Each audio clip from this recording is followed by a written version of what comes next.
Welcome to our 17th weekly update. I'm wearing a sweater today and I can hear Canada geese in the background. We all know that means we're getting closer to the soybean and corn harvest this year. I have some reports of some early maturing 004 maturity soybeans being harvested this weekend that did between 40 and 50 bushels. That's great news. We anticipate that some of the later maturing varieties will have a little bit more yield potential, and we'll keep you posted on that within the next week and a half here. We wanted to take the time to remind you that it's important you walk your fields often at this time of the year. These fields, these soybean fields like this Y61 that I'm standing in right now, is changing every single day. You want to make sure to get out there before you get your beans too dry and you run the risk of shattering. So we had some frost last night.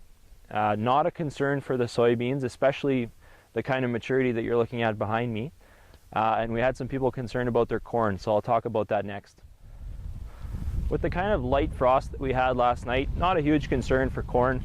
More than likely what's going to happen is if you didn't have the top leaves of your corn drying off already, they'll just turn brown. The first probably top two leaves, not a huge concern for the starch accumulation that we're trying to get in these cobs right now. As you can see behind me, 39D97 is not our earliest product, 2250 heat units, and you can see we've got good maturity already. And I'll elaborate a little bit more on maturity, show you how to find the milk line and figure out how much more time you need on your corn.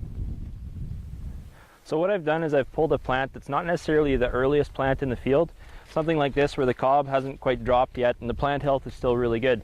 And I'm going to show you when you take the cob, peel back the husks like this, break it off.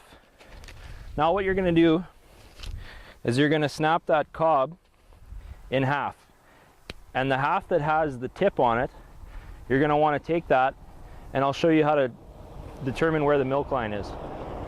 Now the reason we wanted you to take the tip of the cob is because what that's going to do is it's going to expose the non-embryo side of the kernel, which is going to give you the best milk line measurement.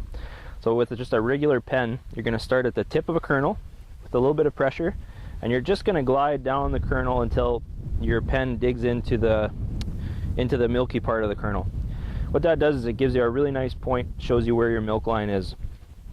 Something like this is about 2/3 milk line and is already going to make really good corn if we get a frost tomorrow.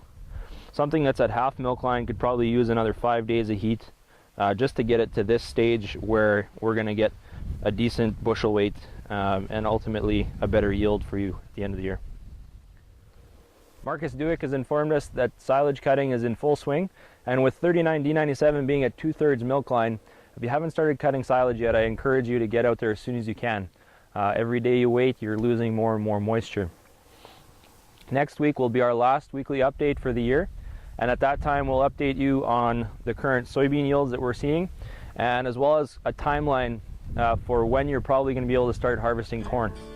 Thanks for watching. We'll see you next week.